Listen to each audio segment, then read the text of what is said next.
ஒரு தனி மனிதனிடத்திலிருந்து ஆரம்பிக்கிறது. ஒரு தனி மனிதன், ஒரு குடும்பம், ஒரு தெருவு, ஒரு கிராமம், ஒரு பட்டினம், ஒரு டிஸ்ட்ரிக்ட், ஒரு ஸ்டேட், ஒரு தேசம்.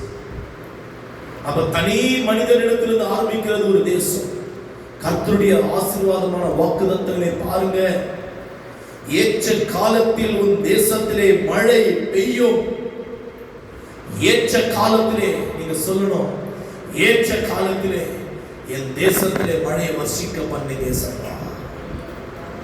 ஏற்ற காலத்திலே தேசத்திலே மழையை வர்ஷிக்க பண்ணி தேசப்பா. உண்மையா சொல்லி இருக்கிறேன். கர்த்தரிலே பலமாய பிரசனத்தில் நிரப்பிக் கொண்டிருக்கிறார். தரிசனங்கள் சகோதரி அநேக முறை வந்து ஆராதனை பண்ணியிருக்கிறாங்க இந்த இடத்துல. ஞாயிற்றுக்கிழமை சாயங்காலம் எவ்வளவு மகிமையை தெரியுமா உணர்ந்து இருக்கிறோம். எவ்வளவு பிரசனத்தை தெரியுமா. தேவன் உள்ளாவதை இடம் முழுவதும் நாங்க இடத்துல வந்து ஆராதனை செய்ய செய்ய செய்ய அவருடைய மகிமை இந்த இடம் முழுவதும் அப்படியே நிரப்பி எங்களை அப்படியே அவருடைய மகிமைக்குள்ள நடத்தும் தேவச்சாமி. அவருடைய ஆடை, அந்த மகிமை எங்களுடைய ஆடையை தொற்று சென்றது. இதே இடத்துல தேவனுடைய தூதர்கள் அந்த இடத்துல இருந்து இந்த இடத்து முழுவதும்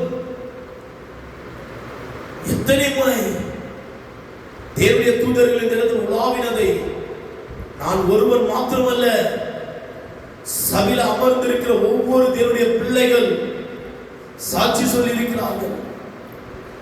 நிச்சயமா சொல்கிறேன், இந்த இடத்துல செய்யப்படுகிற ஜெபத்துக்கு அவருடைய கண்கள் திறந்தவைகளும், இந்த இடத்துல செய்யப்படுகிற வேண்டுதலுக்கு அவருடைய செவிகள் கவனிக்கவேமா இருக்கிறது.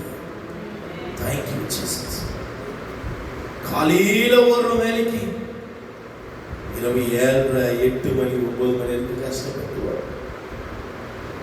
கர்த்தர் உங்களை பார்த்து ஒவ்வொருத்தரையும் பார்த்து கர்த்தர் சொல்லிக் கொண்டிருக்கிற ஒரு வார்த்தை, ஏற்ற காலத்தில் உன் தேசத்திலே மழையை கர்த்தர் வர்ஷிக்க பண்ணுவார்.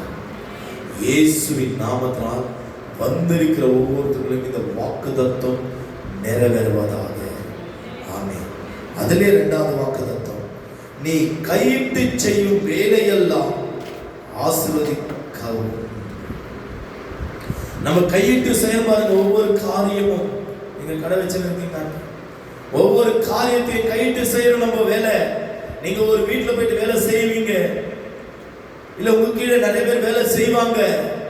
நீங்க கையிட்டு செய்யற ஒவ்வொரு வேலையும் அது அவங்களுக்கு ஆசீர்வாதமாய் மாற்றி கொடுக்கும். இப்ப நீங்க ஒரு வீட்டுல போயிட்டு வேலை செய்றீங்க, ஒரு வீட்டுல வேலை செஞ்ச உடனே சாப்பாடு செய்றீங்களோ குழம்பு செய்றீங்களோ என்ன செய்றீங்களோ அது அவங்களுக்கு ஒரு ஆசீர்வாதமாய் மாறும். இல்ல உங்க கீழே வேலை செய்யறாங்க, உங்க கீழே வேலை செய்யறாங்க, நீங்க கையிட்டு செய்கிற வேலையில அவங்க அந்த குடும்பங்கள் ஆசீர்வாதமாய் இருக்கும். தேவச்சாமி கர்த்தர் எவ்வளவு பெரியவர் பாத்தீங்களா. அதுக்கு அடுத்தது என்ன தெரியுங்களா, ஆசீர்வதிக்கவும்.